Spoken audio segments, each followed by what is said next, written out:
Hormuz நீரிணையில் கப்பல் போக்குவரத்துக்கான புதிய வழிகாட்டுதல்கள் என்னென்றதை பார்ப்போம்.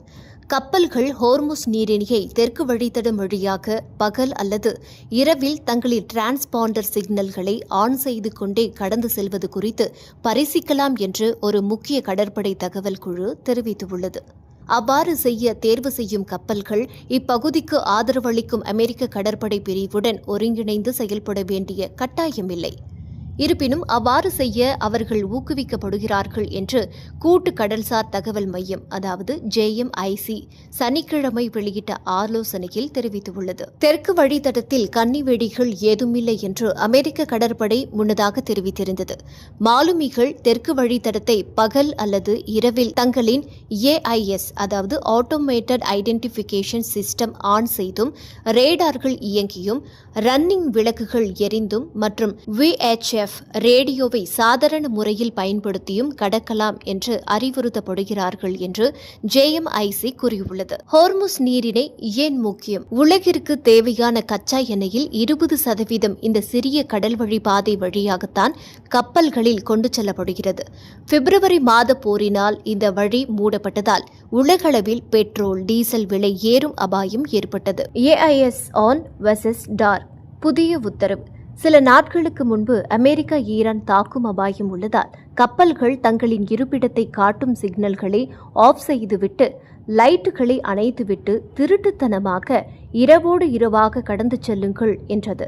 ஆனால் இப்போது சர்வதேச கடல்சார் அமைப்பு நிலைமை கொஞ்சம் சீராகியுள்ளது, ஆபத்து குறைந்து உள்ளது. அதனால் கப்பல்கள் தைரியமாக சிக்னல் மற்றும் லைட்டுகளை ஆன் செய்து கொண்டே பகலோ இரவோ தெற்கு வழித்தடத்தில் செல்லலாம் என்று கூறியுள்ளது. அமெரிக்காவும் ஈரானும் தற்காலிக அமைதி ஒப்பந்தம் செய்திருந்தாலும் எங்கள் கடல் எல்லைக்குள் வர எங்களிடம் அனுமதி வாங்க டாக்ஸ் கட்ட வேண்டும் என்று ஈரான் பிடிவாதம் பிடிக்கிறது. பாரசீக வளைகுடாவையும் அரபிக்கடலையும் இணைக்கும் இப்பகுதி பழங்காலத்திலிருந்தே நறுமணப் பொருட்கள் மற்றும் பட்டுப்பாதை அதாவது சில்க் ரோட் வர்த்தகத்திற்கு பயன்படுத்தப்பட்டது. 1980 1988 ஈரான் ஈராக் போரின் போது இரு நாடுகளும் மற்ற நாடுகளின் எண்ணெய் வணிக கப்பல்களை இந்த நீரிணையில் வைத்து தாக்கின.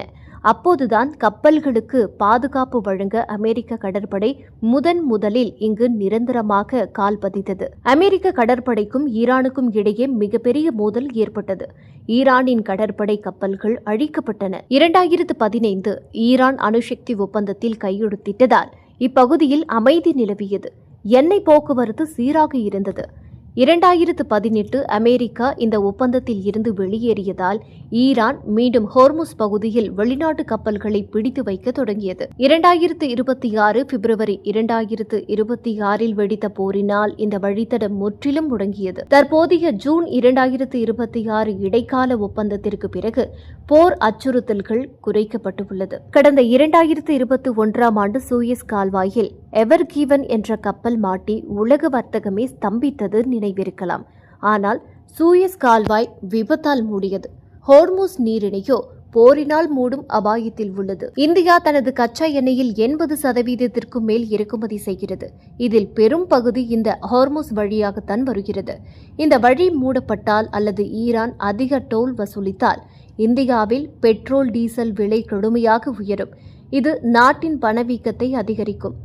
அமெரிக்க ஈரான் ஒப்பந்தம் நடந்தாலும் சுவிட்சர்லாந்து பேச்சுவார்த்தை ரத்து செய்யப்பட்டுள்ளது மற்றும் லெபனான் மீது இஸ்ரேல் நடத்திய தாக்குதல் போன்ற காரணங்களால் இந்த அமைதி ஒப்பந்தம் நீட்டிக்குமா என்ற சந்தேகம் எழுந்துள்ளது. இதனால் பிரெண்ட் க்ரூட் சர்வதேச கச்சா எண்ணெய் சந்தை கடும் ஏற்ற இறக்கத்தை சந்தித்து வருகிறது. கப்பல்கள் சிக்னல்களை ஆன் செய்து கொள்ளலாம் என்ற செய்தி தற்காலிக நிம்மதியை தந்தாலும் ஆபத்து இன்னும் முழுமையாக நீங்கவில்லை. கச்சா எண்ணெய் விலை ஏறினால் அத்தியாவசிய பொருட்களின் விலை உயரும் என்பதால் தேவையற்ற நுகர்வு கடன்களை தவிர்த்து எமர்ஜென்சி ஃபண்ட் அவசர கால நிதியை லிக்விட் ஃபண்டுகளில் சேமித்து வைப்பது நல்லது. சர்வதேச போர் பதற்றம் நீட்டிப்பதால் பங்குச்சந்தையில் ரிஸ்க் எடுக்க விரும்பாதவர்கள் தங்கள் பணத்தின் ஒரு பகுதியை தங்கத்தில் முதலீடு செய்வது பாதுகாப்பானது. முதலீடுகள் சந்தை அபாயங்களுக்கு உட்பட்டவை. இங்கு வரும் தகவல்கள் கல்வி நோக்கத்திற்காக மட்டுமே. இது முதலீட்டு ஆலோசனை அல்ல. முதலீடு செய்யும் முன் உங்கள் நிதி ஆலோசகரை கலந்தாலோசிக்கவும்.